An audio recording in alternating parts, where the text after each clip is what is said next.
The morning my son-in-law walked into my kitchen without knocking. I was standing at the stove making oatmeal. He didn't say good morning. He didn't ask if I'd eaten. He walked straight to the kitchen table, pulled out a chair like it belonged to him, and sat down with the kind of confidence that only comes from a man who has already decided how a conversation is going to end. I turned back to the stove and stirred. My daughter came in behind him, quieter than usual, her eyes doing that thing they do when she's nervous, scanning the room, landing on nothing. She kissed my cheek and said, "Morning, Mom," but her voice had a flatness to it that made my stomach tighten. I've lived in this house for 31 years. I raised my daughter in this house. I buried my husband from this house.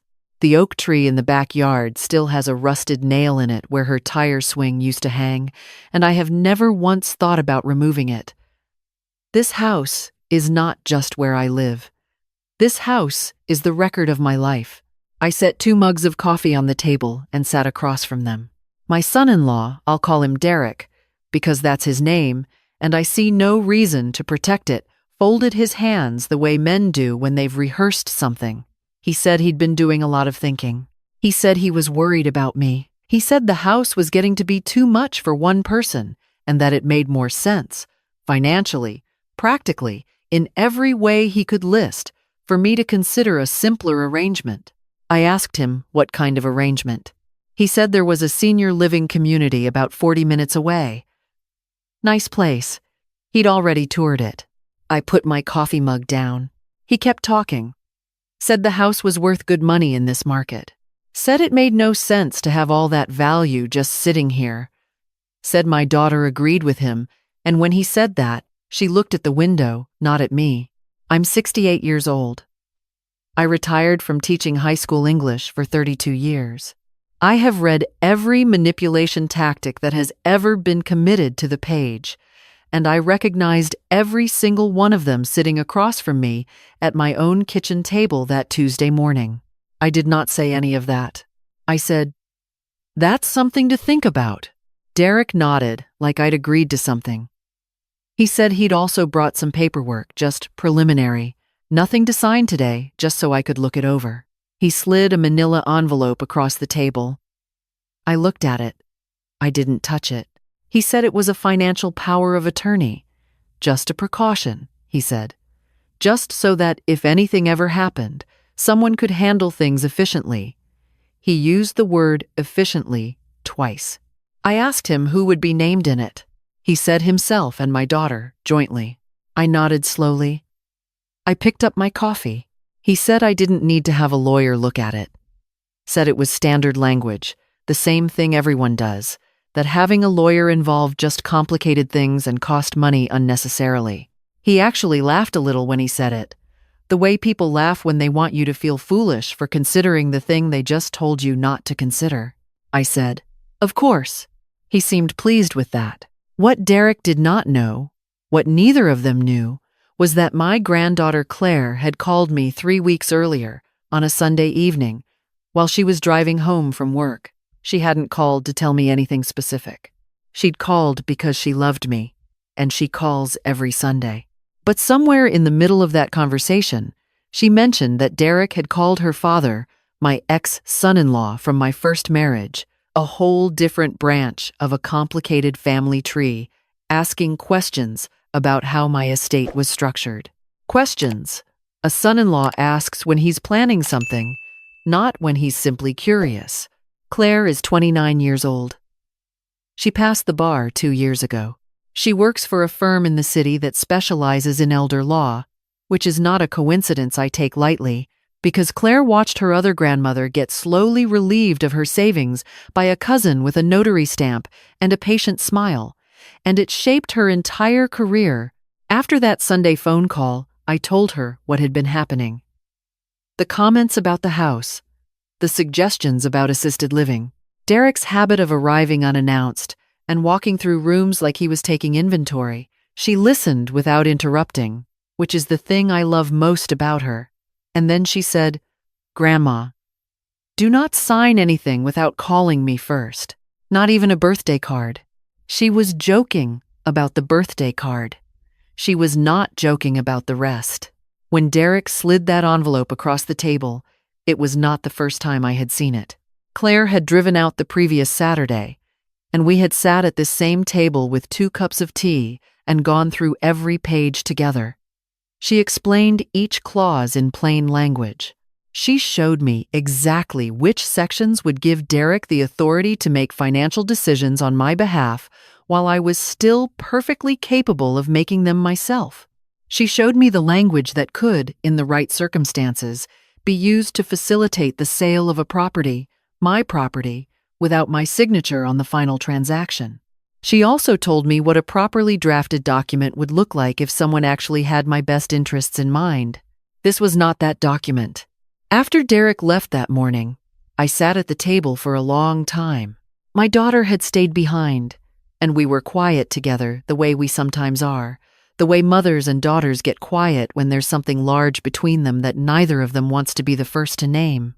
I asked her if she had read the document. She said Derek had handled it. I asked her if she knew what was in it. She said she trusted Derek. I looked at my daughter, this person I had read to every night for years, this person I had driven to soccer practice and sat up with through fevers and watched walk across a graduation stage, and I felt something close to grief, not anger, grief, because I could see that she wasn't cruel. She was just tired and trusting the wrong person because it was easier than asking hard questions. I told her I would think about everything. She hugged me before she left. And it was a real hug, the kind that lasts a second too long, which told me some part of her already knew something wasn't right. 2 weeks passed. Derek called twice to ask if I'd had a chance to review the paperwork. I told him I was still thinking. He said there was no rush, which is exactly what someone says when there is a rush. The 3rd time he called, he mentioned that a neighbor of mine had recently listed her house and gotten a very strong offer, and wasn't that interesting? I agreed that it was interesting and said goodbye.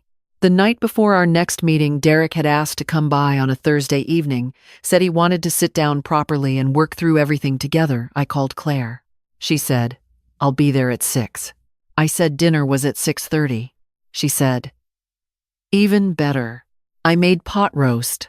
I set the table with the good plates, the ones with the blue border that had belonged to my mother. I put out cloth napkins. I lit 2 candles. When Derek and my daughter arrived at 6:15, the house smelled like rosemary and garlic and something warm, and Claire was already sitting at the table with a glass of water and a legal pad, and the kind of calm that comes from being completely prepared. Derek stopped in the doorway. He looked at Claire. He looked at me. He looked at the legal pad. My daughter said, "Claire, I didn't know you were coming." Claire said, "Grandma invited me. She said you were all getting together." She smiled the way she does genuinely, without any performance in it. "Sit down. Dinner smells amazing." We sat. I served the pot roast. For a few minutes, it was almost normal passing the bread, asking about the drive, the ordinary rituals of a family meal. Derek was quiet in a way that was different from his usual quiet. He kept glancing at the legal pad. When the plates were cleared, he said he thought we could go over the paperwork. Claire said, "Sure. I actually had a few questions about it, if that's okay." He looked at her. "You read it?" "Grandma asked me to look it over a few weeks ago." She opened the legal pad. "I had some concerns about the scope of the financial authority in Section 3, and the language around real property in Section 5 is pretty broad. Broader than standard. Actually, I wanted to make sure you could walk us through the intent there." Derek said he didn't think this needed to turn into a legal discussion. Claire said, "It's a legal document. I think that's exactly what it needs to be." He looked at me then, and I looked back at him. And I think that was the moment he understood that the conversation he had planned was not the conversation we were having. He said I didn't need to have a lawyer involved in something like this, that it was a family matter, that bringing in. And he paused here and gestured toward Claire outside perspective, just created unnecessary complications. I set down my napkin. I said, "She's my granddaughter, and she's a lawyer, and I asked her to be here." He started to say something else. Claire spoke first, not loudly, not unkindly, just clearly. She said, "The document as written gives you and my aunt joint authority to sell any real property held in my grandmother's name, in the event that you determine, and I want to read this exactly, that such action is in the best financial interest of the principal. There is no requirement for a medical determination of incapacity. There is no independent review. That clause would allow the two of you to list and sell this house while my grandmother is sitting right here, perfectly healthy, and she would have no legal recourse." She paused. "That's not a standard power of attorney. That's not a precaution. I'd like to know who drafted this." The candles were still burning. The room was very quiet. My daughter said, "Derek."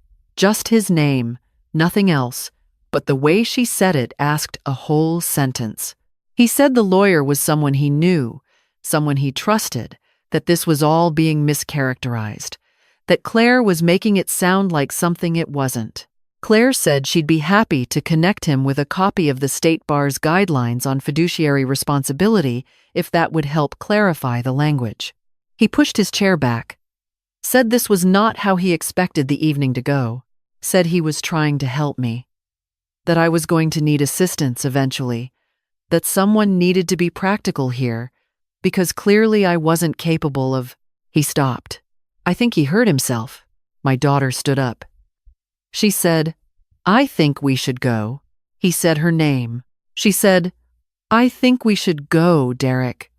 And she looked at me, and her eyes were wet, and she said, "I'm sorry, Mom." I told her there was nothing to be sorry for yet. I told her to call me tomorrow. They left. The door closed. The house settled back into its own sounds.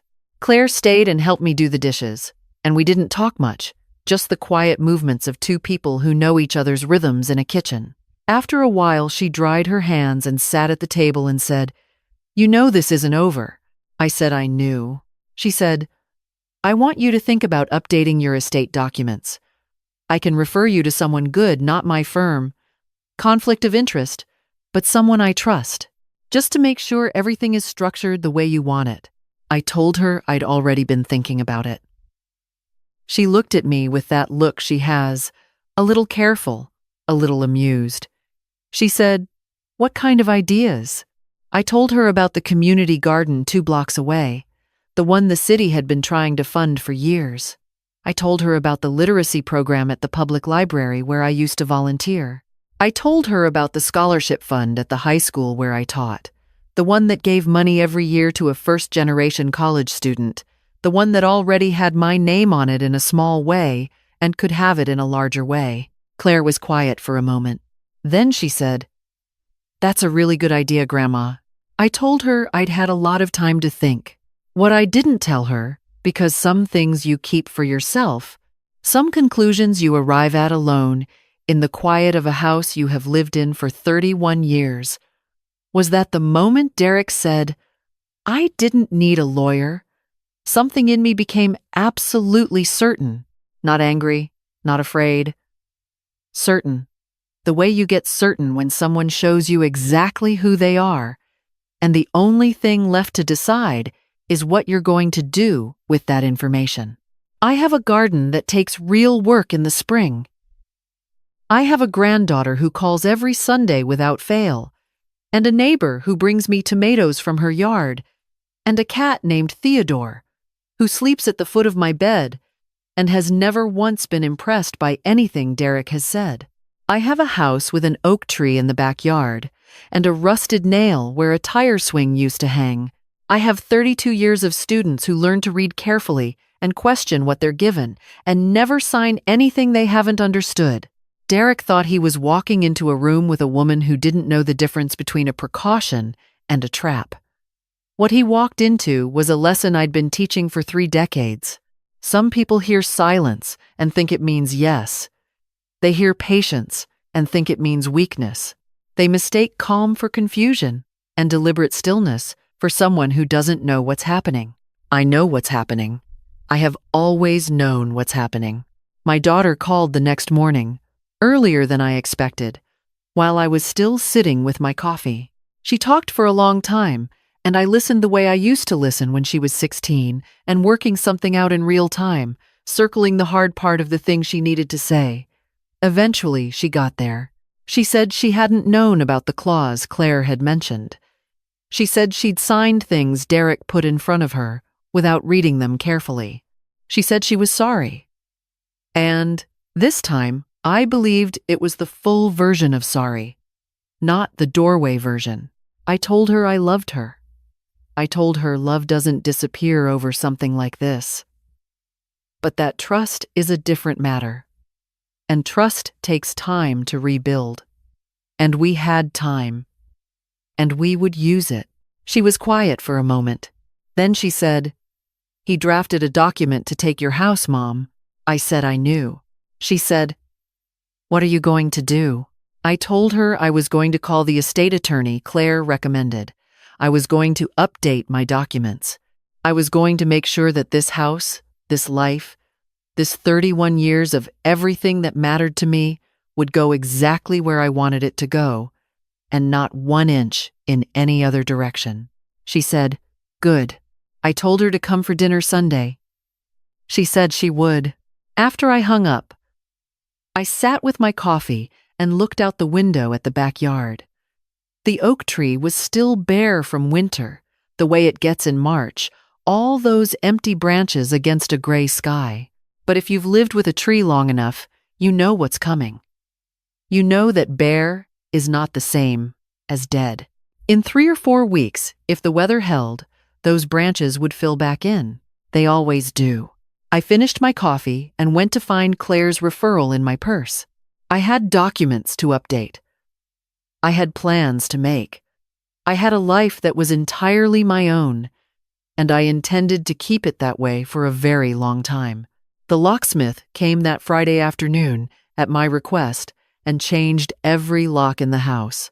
Derek had never been given a key, but it felt important to do it anyway, to mark the line clearly, the way you do when you want something to be official. When you want there to be no confusion about who lives here, who decides things here, whose name is on every door. Mine. Just mine.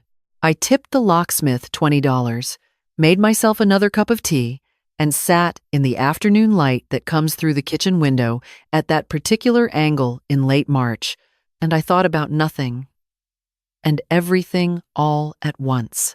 The way you do when something that needed to be over is finally over. Outside, a robin landed in the oak tree. Just for a moment. Just long enough. Then it flew away, and the branch swayed once and went still.